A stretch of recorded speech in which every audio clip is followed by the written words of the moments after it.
नमस्कार दोस्तों, स्वागत है आपका हमारे न्यूज चैनल पर। आज हो गई है 14 जून 2020 संडे। तो आइए बात करते हैं आज के मुख्य समाचार। टुडे ब्रेकिंग न्यूज के इस वीडियो में जानेंगे देश भर की तमाम बड़ी खबरों को। नौकरी पेशा के लिए जरूरी खबर, घर बैठे ऐसे पता करें अपना यूएएन नंबर, जानिए इससे जुड़ी सभी बातें। इसके बाद हम जानेंगे टिड्डियों ने रास्ता बदला, पहली बार अफगानिस्तान से पाकिस्तान में किया प्रवेश, कुछ दिन बाद राजस्थान आने की आशंका। इसके बाद हम जानेंगे पान मसाला अगले महीने से हो जाएगा महंगा, सरकार बढ़ा सकती है टैक्स। इसके अलावा आचार्य बालकृष्ण ने कहा, पतंजलि योगपीठ ने खोज ली कोरोना की आयुर्वेदिक दवा, सैकड़ों मरीज ठीक हुए, 3-4 दिन में रिपोर्ट सामने रखेंगे। अगली बड़ी खबर में हम जानेंगे आईसीआईसीआई बैंक ने लॉन्च की ID lights monsoon magic bonanza scheme, इसमें मिलेंगे डिस्काउंट और कैशबैक सहित कई ऑफर। दोस्तों, आज की पहली बड़ी खबर में पेश है चीनी बीमारी का बिल्कुल ताजा अपडेट पूरे देश भर से। देश में कोरोना संक्रमितों की संख्या 3,10,776 हो गई है। ये आंकड़े covid19india.org के मुताबिक है। शनिवार को प्रधानमंत्री नरेंद्र मोदी ने सीनियर मंत्रियों और अफसरों के साथ संक्रमण से निपटने की तैयारियों की समीक्षा की। इस दौरान महाराष्ट्र और दिल्ली समेत सभी राज्य केंद्रों शासित प्रदेशों के हालात पर चर्चा हुई। मोदी 16 और 17 जून को छठी बार सभी मुख्यमंत्रियों के साथ वीडियो कॉन्फ्रेंसिंग भी करेंगे। मीटिंग के बाद पीएमओ ने बताया कि देश में कोरोना के 2/3 मामले 5 राज्यों में है। बड़े शहरों में ज्यादा संक्रमण फैला है। यहाँ पर कोरोना संकट से निपटने के लिए टेस्टिंग, बेड की संख्या और जरूरी सेवाएं बढ़ाने पर चर्चा हुई। इसके अलावा प्रधानमंत्री ने मानसून सीजन के मद्देनजर अस्पतालों में बेड और कोरोना वार्डों की जरूरत को लेकर स्वास्थ्य मंत्रालय को राज्यों के साथ इमरजेंसी प्लानिंग करने के लिए कहा है। चलिए जानते हैं अगली बड़ी खबर में क्या है। नौकरी पेशा के लिए जरूरी खबर, घर बैठे ऐसे पता करें अपना यूएएन नंबर, यानी इससे जुड़ी सभी बातें। अगर आप नौकरी करते हो तो ये खबर आपके लिए बेहद महत्वपूर्ण है, क्योंकि मौजूदा समय में यूएएन नंबर बहुत जरूरी हो गया है। इसलिए कर्मचारी भविष्य निधि संगठन प्रोविडेंट फंड खाताधारकों को यूनिवर्सल अकाउंट नंबर की सुविधा देता है, लेकिन अभी तक काफी पीएफ खाताधारक ऐसे हैं जिन्हें अपना यूएएन नंबर नहीं मिला, या फिर जिन्हें मिला है उन्होंने इसे डीएक्टिवेट नहीं किया। ज्यादातर ईपीएफ अकाउंट में यूएएन नंबर नहीं एक्टिव नहीं है। आपके बता दें कि नौकरी पेशा के लिए यूएएन नंबर काफी अहम है। इसके जरिए ही प्रोविडेंट फंड अकाउंट्स की डिटेल का पता चल सकता है। अगर आपको अपना यूएएन नंबर नहीं पता तो ईपीएफओ की वेबसाइट से इसे पता कर सकते हैं। क्या होता है यूएएन, यानी universal account number. Universal account number के जरिए अब लोगों को अपना पीएफ खाता बंद करने या ट्रांसफर कराने के झंझट से छुटकारा मिल चुका है। चलिए जानते हैं अगली बड़ी खबर में क्या है। आचार्य बालकृष्ण ने कहा, पतंजलि योगपीठ ने खोज ली कोरोना की आयुर्वेदिक दवा, सैकड़ों मरीज ठीक हुए, 3 से 4 दिन में रिपोर्ट सामने रखेंगे। कोरोना वायरस को फैलने से रोकने और संक्रमितों को ठीक करने की आयुर्वेदिक दवा तैयार हो चुके हैं। ये दावा पतंजलि योगपीठ के सीईओ आचार्य बालकृष्ण ने शनिवार को किया। उन्होंने कहा कि दवा का पहले फेज में क्लिनिकल ट्रायल पूरा हो चुका है। इसका 100% रिजल्ट आया है। सैकड़ों मरीज इस दवा को लेने से ठीक हुए हैं। अगले 3 से 4 दिनों में ठीक हुए मरीजों के डेटा के साथ सारे सबूत दुनिया के सामने रखेंगे। बालकृष्ण ने कहा, कोरोना जब फैलना शुरू हुआ था तब हमने वैज्ञानिकों की टीम शोध के लिए लगा दी थी। वैज्ञानिकों ने कोरोना से लड़ने, उसे फैलने और ठीक करने के लिए जड़ी बूटियों की पहचान की। उनको प्रोसेस के लिए तैयार करने के बाद ट्रायल किया गया। सैकड़ों कोरोना पॉजिटिव मरीजों को ये दवाइयां दी गई। इसका 100% रिजल्ट आया है। चलिए जानते हैं अगली बड़ी खबर में क्या है। टिड्डियों ने रास्ता बदला, पहली बार अफगानिस्तान से पाकिस्तान में किया प्रवेश, कुछ दिन बाद राजस्थान आने की आशंका। अफगानिस्तान के रास्ते टिड्डियों का एक नया दल पाकिस्तान पहुंचा है। पाकिस्तान में प्रवेश करने को लेकर विशेषज्ञ भी चौंक गए। ऐसा पहली बार है जब टिड्डियों का दल अफगानिस्तान के रास्ते पाकिस्तान जा रहा है। पाकिस्तान की संसद में बताया गया कि टिड्डियों का एक नया समूह अफगानिस्तान होकर खैबर प्रांत पहुंचा है। इसके अलावा ईरान से होकर भी टिड्डियों का दल पाकिस्तान पहुंचा। जानकारी के मुताबिक सिंध व पंजाब प्रांत में टिड्डियों ने व्यापक स्तर पर अंडे दिए हैं। हाल ही के दिनों में हुई बारिश से मिली नमी इनके प्रजनन में सहायक रही है। पाकिस्तान के पंजाब में टिड्डियों के प्रवेश से फसलों को भारी नुकसान हो सकता है। विशेषज्ञों का कहना है कि अफ्रीका से कुछ बड़े टिड्डी दल सऊदी अरब व ईरान होते हुए पाकिस्तान की तरफ बढ़ रहे हैं। ये दल जुलाई तक भारत में बड़ा हमला बोलेंगे। जुलाई के हमले को बहुत भीषण माना जा रहा है। इस समय तक राजस्थान के खेतों में फसल उगना शुरू हो जाएगी और उनमें दाने पड़ने से पहले टिड्डी समूह हमला बोल उसे नष्ट कर देंगे। बात करेंगे आज की अगली बड़ी खबर की। कोरोना संकट के बीच दर्जनों ऑफिस बंद करेगी रॉयल एनफील्ड, ये है अगली प्लानिंग। कोरोना काल में कंपनियां सैलरी कटौती और कर्मचारियों को पिंक स्लिप पकड़ाने के अलावा कॉस्ट कटिंग के अन्य विकल्पों को भी खोजने लगी है। इसी कड़ी में बुलेट मोटरसाइकिल निर्माता कंपनी रॉयल एनफील्ड ने भी इस महामारी में एक बड़ा फैसला लिया है। कंपनी अपनी दर्जनों क्षेत्रीय कार्यालयों को बंद करेगी। कर्मचारियों को जारी किए गए एक सर्कुलर में यह जानकारी दी गई। बिजनेस अखबार लाइव मिनट ने अपनी एक रिपोर्ट में इस सर्कुलर के हवाले से लिखा है कि रॉयल इनफील्ड गुरुग्राम, चेन्नई, बेंगलुरु, मुंबई, झारखंड, हैदराबाद, भुवनेश्वर और अन्य जगहों पर अपने कार्यालय को बंद कर रही है। चलिए जानते हैं अगली बड़ी खबर में क्या है। पान मसाला अगले महीने से हो जाएगा महंगा, सरकार बढ़ा सकती है टैक्स। जीएसटी काउंसिल की 40वीं बैठक में उत्तर प्रदेश की ओर से कर चोरी और राजस्व बढ़ाने के अहम मुद्दे उठाए गए।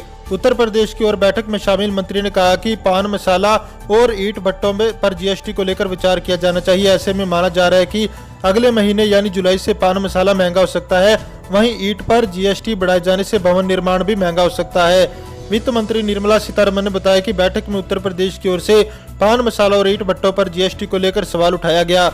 यूपी अपना राजस्व बढ़ाने के लिए काउंसिल से जल्द फैसला लेने का आग्रह कर रहा है। उन्होंने भरोसा दिलाया कि काउंसिल की अगली बैठक में इन मुद्दों पर विचार किया जाएगा। सूत्रों के मुताबिक उत्तर प्रदेश ने उत्पादन क्षमता के आधार पर मैन्युफैक्चरिंग स्टेज पर ही सेस लगाने की मांग की है। बता दें कि अभी निर्माता की ओर से की गई आपूर्ति पर जीएसटी लगाया जाता है। बात करेंगे आज की अगली बड़ी खबर की। आईसीआईसीआई बैंक ने लॉन्च की ID lights monsoon magic bonanza scheme. इसमें मिलेंगे डिस्काउंट और कैशबैक सहित कई ऑफर। आईसीआईसीआई बैंक ने अपने ग्राहकों के लिए खास मानसून ऑफर लॉन्च किया है। इस ऑफर को बैंक ने ID lights monsoon magic bonanza नाम से लॉन्च किया है।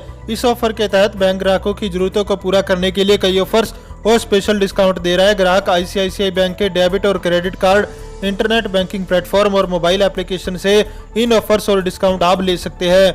दवाइयों पर भी मिल रहा है डिस्काउंट। इस ऑफर में फार्मेसी सेगमेंट में बैंक ने अपोलो अस्पताल के साथ डॉक्टर टेली कंसल्टेशन पर 10% का डिस्काउंट दे रहा है। इसके साथ प्रैक्टो के साथ टेली कंसल्टेशन पर 40%। प्रेगनेंसी और बेबी हेल्थ केयर सेगमेंट के लिए 2-6 महीने की प्रेत लाने प्रो सब्सक्रिप्शन पर 25% का डिस्काउंट दिया जा रहा है। वहीं प्रिस्क्रिप्शन मेडिसिन पर 18% का डिस्काउंट और 1 mg वॉलेट में 5% कैशबैक मिलेगा। चलिए जानते हैं अगली बड़ी खबर में क्या है। लॉकडाउन 4.0 में तालमेल की कमी, प्रवासी मजदूरों पर केंद्र राज्य नहीं बना पाए ठोस नीति। कोरोना संकट के चौथे चरण के लॉकडाउन में केंद्र और राज्यों के बीच पहले जैसा समन्वय नहीं नजर आ रहा। राज्यों की लॉकडाउन से बाहर निकलने की योजना में भी समन्वय की कमी अखर रही है। केंद्र के निर्देशों की कई राज्य अपने तरीके से व्याख्या करके छूट प्रदान कर रहे हैं, जिसकी वजह से भ्रम बढ़ा है और शिकायतें भी मिल रही है। दिल्ली में एससीईआरटी द्वारा सभी कर्मियों को सामान्य तरीके से ड्यूटी पर आने को कहा गया, जबकि केंद्र सरकार की ओर से 50% कर्मियों को बुलाने को कहा गया है। इसी तरह पश्चिम बंगाल ने नाइट कर्फ्यू को मानने से इनकार किया। प्रवासी मजदूरों को लेकर दिशा निर्देश ज्यादातर राज्यों में कागजों पर रह गए। सूत्रों ने कहा केंद्र के निर्देश के बाद भी श्रमिकों के लिए ट्रेन और बसें चलाने में अंतर्राज्यीय समन्वय की कमी साफ दिख रही है। बात करेंगे आज की अगली बड़ी खबर की। नेपाल संसद में विवादित नक्शा पास होने पर भारत ने कहा यह तथ्यों और सबूतों पर आधारित नहीं। नेपाल की संसद ने शनिवार को देश के राजनीतिक नक्शे को संशोधित करने के लिए संविधान में बदलाव से जुड़े एक विधेयक पर सर्वसम्मति से अपनी मुहर लगा दी। संशोधन नक्शे में भारत की सीमा से लगे रणनीतिक रूप से महत्वपूर्ण लिपुलेख, कालापानी और लिपियाधुरा इलाके पर दावा किया गया। नेपाल के संशोधन को भारत ने कहा कि सीमाओं में की गई ये बढ़ोतरी तर्कसंगत नहीं। भारत के विदेश मंत्रालय के प्रवक्ता अनुराग श्रीवास्तव ने कहा कि हमने ध्यान दिया है कि नेपाल की प्रतिनिधि सभा ने भारतीय क्षेत्र को शामिल करने के लिए नेपाल के नक्शे को बदलने के लिए एक संविधान संशोधन बिल पारित किया। हमने इस मामले पर अपनी स्थिति पहले स्पष्ट कर दी है। दावे का ये कृत्रिम इजाफा ऐतिहासिक तथ्य है, यह सबूतों पर आधारित नहीं है और न ही इसका कोई मतलब है। यह बकाया सीमा के मुद्दों पर बातचीत करने के लिए हमारी मौजूदा समझ का भी उल्लंघन है। चलिए जानते हैं अगली बड़ी खबर में क्या है। दिल्ली सहित बड़े शहरों में बेकाबू हो रहा है कोरोना। पीएम मोदी ने संभाला मोर्चा, राजधानी के लिए दिया ये प्लान। कोरोना वायरस महामारी को लेकर भारत के मौजूदा हालात और आगे की तैयारी को लेकर पीएम नरेंद्र मोदी ने शनिवार को कैबिनेट के वरिष्ठ मंत्री और वरिष्ठ अधिकारियों के साथ चर्चा की। पीएमओ की ओर से बताया गया कि प्रधानमंत्री मोदी ने अधिकारियों के साथ बैठक में दिल्ली सहित विभिन्न राज्यों और केंद्र शासित प्रदेशों में महामारी की स्थिति की समीक्षा की। यह बैठक ऐसे समय में हुई है जब आज ही देश में कोरोना वायरस केसों की संख्या 3 लाख के पार चली गई। देश में आज कोरोना से रिकॉर्ड 11,000 से भी अधिक केस सामने आए। पीएमओ की ओर से कहा गया कि प्रधानमंत्री की अध्यक्षता में हुई बैठक में जानकारी दी गई कि कोविड-19 के 2/3 मामले 5 राज्यों में है, जिनमें से अधिक मामले बड़े शहरों में सामने आए हैं। अगली बड़ी खबर में क्या है, आइए जानते हैं। पाकिस्तान में सेना मुख्यालय के पास धमाका, 1 की मौत, 15 लोग घायल। अफगानिस्तान की राजधानी काबुल में बम धमाके के बाद पाकिस्तान के रावलपिंडी में बम धमाके में एक व्यक्ति की मौत हो गई। रावलपिंडी के व्यस्ततम सदर इलाके में शुक्रवार को हुए एक बम विस्फोट में 15 लोग घायल भी हो गए। शहर में जिस जगह पर यह धमाका हुआ वह पाकिस्तानी सेना मुख्यालय के पास ही है। पुलिस प्रवक्ता साजिदुल हसन ने पाकिस्तान के प्रमुख न्यूज डाउन को बताया कि प्रारंभिक रिपोर्ट से ऐसा लगता है कि विस्फोटकों को एक नजदीकी बिजली के खंभे पर लगाया गया था। विस्फोटक वाली जगह को हुआ काफी नुकसान। मीडिया रिपोर्ट्स के मुताबिक बम विस्फोट के चलते आसपास की जगहों को काफी नुकसान पहुंचा है। अथॉरिटीज की तरफ से इलाके को घेरकर राहत बचाव का कार्य किया गया। पुलिस प्रवक्ता ने बताया कि जांच की टीमें और फॉरेंसिक साइंस लैब ने वहां पर जाकर सबूत इकट्ठे किए हैं। बात करेंगे आज की अगली बड़ी खबर की। अनुराग ठाकुर बोले, निजी क्षेत्र बनाएगा हथियार व सैटेलाइट, विदेशी कंपनियों पर निर्भरता होगी कम। केंद्रीय वित्त राज्य मंत्री अनुराग ठाकुर ने कहा, केंद्र सरकार ने हथियार व सैटेलाइट बनाने का काम निजी क्षेत्र को सौंपने का निर्णय किया है। इससे रोजगार के अवसर सृजित होंगे, विदेशी कंपनियों पर निर्भरता खत्म होगी। देश को दुनिया की तीसरी अर्थव्यवस्था बनाने के लिए मोदी सरकार प्रयासरत है। कोरोना महामारी से इसमें थोड़ा ठहराव आया है, जल्द इससे बाहर निकलेंगे। अनुराग ठाकुर शनिवार को धर्मपुर व नाचन मंडल भाजपा की वर्चुअल रैली को दिल्ली से वीडियो कॉन्फ्रेंसिंग के जरिए संबोधित कर रहे थे। उन्होंने कहा, कृषि व बागवानी को बढ़ावा देने के लिए मोदी सरकार ने कई कारगर कदम उठाए। कोल्ड स्टोर के निर्माण पर बल दिया जा रहा है ताकि किसानों व बागवानों को अपने उत्पाद भंडारण में परेशानी न हो। रेफ्रिजरेटेड वाहन उपलब्ध करवाए जा रहे हैं, इससे किसानों व बागवानों को अपने उत्पाद सुरक्षित मंडियों में ले जाने में मदद मिलेगी, उत्पाद भी खराब नहीं होंगे। बात करेंगे आज की अगली बड़ी खबर की।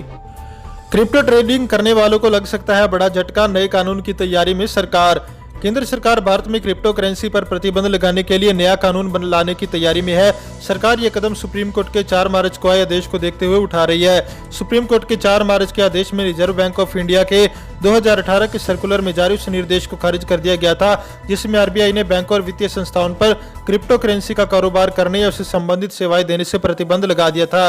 आरबीआई ने अप्रैल 2018 में बैंकिंग सेक्टर को क्रिप्टो करेंसी सौदे में उनकी गतिविधियों को रोकने के लिए 3 महीने की नोटिस दी थी। आरबीआई के इस फैसले में भारत में हजारों क्रिप्टो ट्रेडर्स को झटका लगा था।